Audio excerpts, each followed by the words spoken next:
Hello everyone, this is Somesh. I welcome you all. आज हम बात करने वाले हैं माइक्रो वर्सेस मैक्रो इकोनॉमिक्स के ऊपर।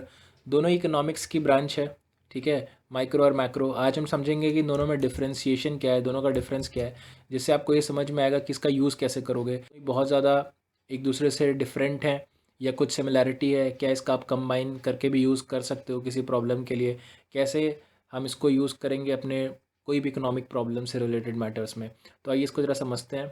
ठीक है, सबसे पहले देखते हैं कि दोनों में सिमिलैरिटी क्या है। सिमिलैरिटी ये है कि दोनों ही इकोनॉमिक प्रॉब्लम से डील करते हैं, ठीक है। दोनों ही प्रॉब्लम से डील करते हैं। अब आते हैं डिफरेंशिएशन पे। लेकिन माइक्रो जो है वो स्मॉल यूनिट जो है, इकोनॉमी की जो सबसे स्मॉलेस्ट यूनिट है उनसे डील करता है। यहाँ पे जो प्रॉब्लम्स हैं वो स्मॉलेस्ट यूनिट से डील करना है, और यहाँ पे लार्ज स्केल पे लार्ज यूनिट से डील करना है। अब ये यूनिट क्या है, इकोनॉमिक यूनिट स्मॉल और लार्ज से मतलब क्या है। जो इकोनॉमी के अंदर सबसे स्मॉलेस्ट यूनिट होती है वो होता है हाउस। जो हाउस से रिलेटेड पार्टीज़ हैं, जैसे एक कंज्यूमर, एक इंडिविजुअल कंज्यूमर से यहाँ पे हम डील करते हैं। एक इंडिविजुअल प्रोड्यूसर की प्रॉब्लम से डील करते हैं कि इंडिविजुअल मार्केट में क्या है इश्यूज, उनसे डील करेंगे। एक इंडिविजुअल इंडस्ट्री से इकोनॉमिक चैलेंजेस क्या है उससे डील करते हैं। तो यहाँ पे जो प्रॉब्लम्स हैं वो स्मॉल यूनिट से रिलेटेड है, या एक पर्टिकुलर इकोनॉमी के एक सेगमेंट से रिलेटेड है। एक individual consumer, individual producer, individual market, industry, individual level पे आप देख रहे हो प्रॉब्लम कंसर्नड है। लेकिन मैक्रो के अंदर क्या है, मैक्रो के अंदर लार्ज यूनिट होनी चाहिए। लार्ज यूनिट जैसे यहाँ पे एक स्टेट लेवल पे, ठीक है, या कंट्री के लेवल पे, या वर्ल्ड लेवल पे, ग्लोबल लेवल पे यहाँ पे प्रॉब्लम्स को हम देखते हैं। इसका मतलब क्या है, यहाँ पे सारे ही कंज्यूमर्स, सारे ही प्रोड्यूसर्स, सारी आपकी मार्केट या सारे इंडस्ट्रीज़ का कंबाइंड एक इन सब का जो कंबाइंड एक ब्रॉडर लेवल पे यहाँ पे हम बात करेंगे। जैसे कि कंट्री लेवल पे क्या इकोनॉमिक चैलेंजेस हैं, या फिर आपका स्टेट लेवल पे क्या इकोनॉमिक चैलेंजेस हैं, और उनके अंदर सारे कंज्यूमर्स आ जाते हैं, सारे प्रोड्यूसर्स कंबाइंड, उन सब का जो इश्यूज़ है उन सबको दिखेंगे, कंबाइंड प्रॉब्लम्स, ठीक है। आइए अब बात करते हैं आगे।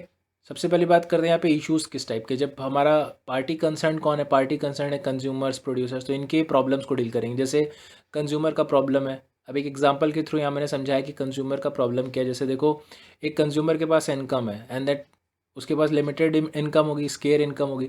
तो उस स्केयर इनकम को वो कहाँ पे यूज़ करे। Let's say he want to buy a car, उसको कार बाय करना है।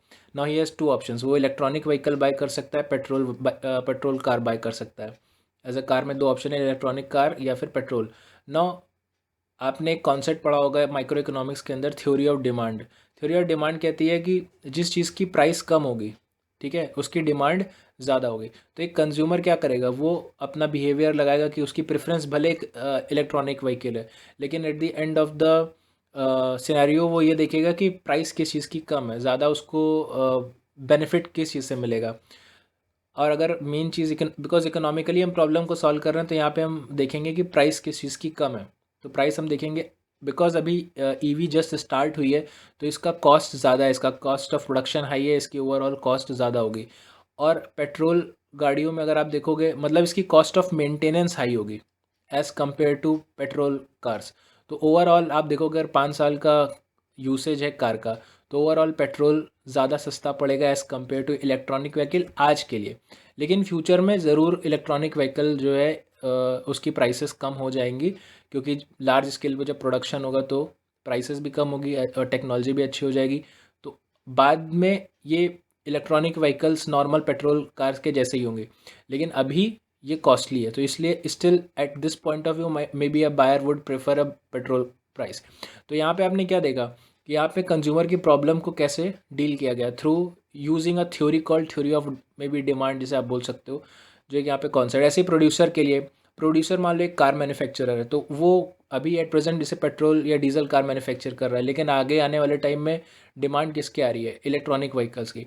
तो वो उसको पता है कि प्राइसेस किस चीज़ की बढ़ेगी या उसको प्रॉफिट कहाँ पे होगा, तो वो अपना जो प्रोडक्शन है उधर उस तरफ ही शिफ्ट करेगा ओवरऑल।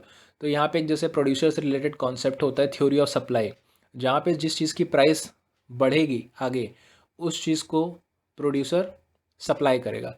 बिकॉज आगे डिमांड बढ़ेगी इलेक्ट्रॉनिक व्हीकल की, तो उसकी आप देखोगे धीरे धीरे प्राइस भी ग्रो करेगा। अगर सप्लाई लिमिटेड है तो उसकी प्राइस भी बढ़ेगी, तो उसमें क्या होगा, सप्लायर्स क्या करेंगे और इलेक्ट्रॉनिक व्हीकल्स बनाएंगे। अच्छा, थर्ड इसमें क्या चीज़ होता है, इसमें थर्ड एक प्रॉब्लम होती है तुम्हारा कि प्राइस डिटर्मिनेशन, यानी जैसे मान लो कि कोई प्रोडक्ट है तो उसकी प्राइस कैसे डिटरमाइन की जाएगी, वो डिटरमाइन करते हैं डिमांड एंड सप्लाई से। तो डिमांड एंड सप्लाई कैसे होगा, जैसे मान लो कोई इलेक्ट्रॉनिक व्हीकल है, उसका डिमांड कितना है, सप्लाई कितना है, वो दोनों इक्वल अगर है डिमांड सप्लाई, तो आप बोलते हो कि हाँ भाई इक्विलिब्रियम प्राइस हमने अटेन कर लिया है, उस चीज़ का इक्विलिब्रियम प्राइस आ गया है, उतनी इकोनॉमी के अंदर प्राइस होनी चाहिए और उतना क्वांटिटी होना चाहिए। तो ये इस तरीके की जिसे हम थ्योरी बोलते हैं, तो थ्योरी में हम थ्योरी ऑफ डिमांड सप्लाई और थ्योरी ऑफ प्राइस डिटर्मिनेशन, जो भी मैंने बताया डिमांड सप्लाई के थ्रू, ये सब चीज़ें यहाँ पढ़ते हैं, या कंज्यूमर की प्रॉब्लम्स प्रोड्यूसर की प्रॉब्लम्स को पढ़ते हैं। लेकिन यहाँ पे क्या इश्यूज़ होते हैं, यहाँ पे जो इश्यूज़ होंगे वो होते हैं कि भाई नेशनल इनकम कितनी है ओवरऑल, ठीक है, और उसको कैसे बढ़ा सकते हैं, इकोनॉमिक ग्रोथ जिसे बोलते हैं आप, इकोनॉमिक ग्रोथ यहाँ पे प्रॉब्लम है। यहाँ पे प्रॉब्लम होती है कि सोशल वेलफेयर कैसे लेके आए कंट्री के अंदर या स्टेट के अंदर, जैसे कि ज़्यादा से ज़्यादा रिच एंड पुअर का गैप कम करना, ठीक है। या फिर जो यहाँ पे एक प्रॉब्लम होती है कि ग्रोथ कैसे मेंटेन करें, तो ग्रोथ के लिए आप यहाँ पे पढ़ोगे theory of income and employment, आप ज़्यादा से ज़्यादा एम्प्लॉयमेंट रिसोर्स अपना यूटिलाइज़ करो, उससे इनकम जनरेट होगी, उससे डिमांड प्रोड्यूस होगी, डिमांड आएगी, डिमांड से आप और सप्लाई बढ़ाओगे, आउटपुट बढ़ाओगे, ठीक है। तो इस तरीके की चीज़ पढ़ते हो। फिर यहाँ पे हम और जैसे इश्यूज होते हैं इन्फ्लेशन, ठीक है। अगर आपका डिमांड, एक कॉन्सेप्ट होता है टोटल डिमांड, जैसे आप यहाँ पे डिमांड सप्लाई पढ़ते हो, यहाँ पे होता है टोटल डिमांड, यानी सारे जो भी कंज्यूमर्स हैं, जितने भी टाइप के कंज्यूमर्स हो सकते हैं किसी भी गुड्स के, तो वो सब क्या बनाएंगे, टोटल डिमांड। वैसे ही टोटल सप्लाई, सारे प्रोड्यूसर्स मिलके। तो अगर टोटल डिमांड टोटल सप्लाई के इक्वल नहीं होगा, मान लो डिमांड ज़्यादा है सप्लाई कम है टोटल, तो उससे क्या होगा, मार्केट के अंदर ज़्यादा लोगों के पास पैसा है, लोग ज़्यादा पे करने के लिए रेडी हैं, लोग ज़्यादा चीज़ें खरीद रहे हैं, लेकिन सप्लाई उतना नहीं है, तो क्या होगा, इन्फ्लेशन हो जाएगा, ज़्यादा प्राइसेस बढ़ेंगी, जनरल प्राइसेस बढ़ेंगी, हर एक गुड्स की जनरली प्राइसेस बढ़ेंगी, तो आपका क्या होगा, इन्फ्लेशन बढ़ेगा। तो इन्फ्लेशन बढ़ेगा, उसको क्या बोलते हैं, थ्योरी ऑफ डिसइक्विलिब्रियम में आप पढ़ेंगे। बेसिकली थ्योरी ऑफ डिसइक्विलिब्रियम में आप पढ़ेंगे इन्फ्लेशन रिलेटेड चीज़ें, वो यहाँ पे उससे वो कैसे डील करना, उसके लिए आप पढ़ेंगे थ्योरी ऑफ करेक्टिंग डिसइक्विलिब्रियम। उसमें आप मॉनेटरी पॉलिसीज़ होते हैं एंड फिस्कल पॉलिसीज़ होते हैं, जैसे यहाँ पे आप आरबीआई आप देखते हो पॉलिसी लेके आता है, यहाँ पे आप फिस्कल पॉलिसी में आप देखोगे कि गवर्नमेंट बजट्स या गवर्नमेंट टैक्सेस जो प्लान करते हैं, ठीक है, तो उस तरीके का मेजर अडॉप्ट करके यहाँ पे हम डिमांड सप्लाई को इक्वल करेंगे। तो ये एक यहाँ पे बहुत बड़ा कंसर्न रहता है कि डिमांड सप्लाई टोटल इक्वल होनी चाहिए, ठीक है। इसके लिए आप थ्योरी पढ़ते हो इकोनॉमी एंड एम्प्लॉयमेंट, ठीक है, इसके लिए आप थ्योरी पढ़ते हो थ्योरी ऑफ डिसइक्विलिब्रियम या करेक्टिंग डिसइक्विलिब्रियम, ये 3 तरीके की थ्योरीज हैं। तो यहाँ आप 2 चीज़ें जो डिफ्रेंसिएशन में बता सकते हो, इशूज़, तो यहाँ पे इशूज़ क्या हैं, consumer behaviour, producer behaviour and price determination of a product और may be of a factor of a production. तो ये आप बता सकते हो, यहाँ पे आप बोल सकते हो कि economic growth, social welfare, like reducing the gap between rich and poor, inflation, और आपका करेक्टिंग इन्फ्लेशन, इस तरीके के यहाँ पे इश्यूज बता सकते हो। थ्योरीज़ में theory of demand supply, price determination, ये वाइटल मतलब सबसे इम्पॉर्टेंट थ्योरीज़ हैं, मतलब माइक्रो के अंदर।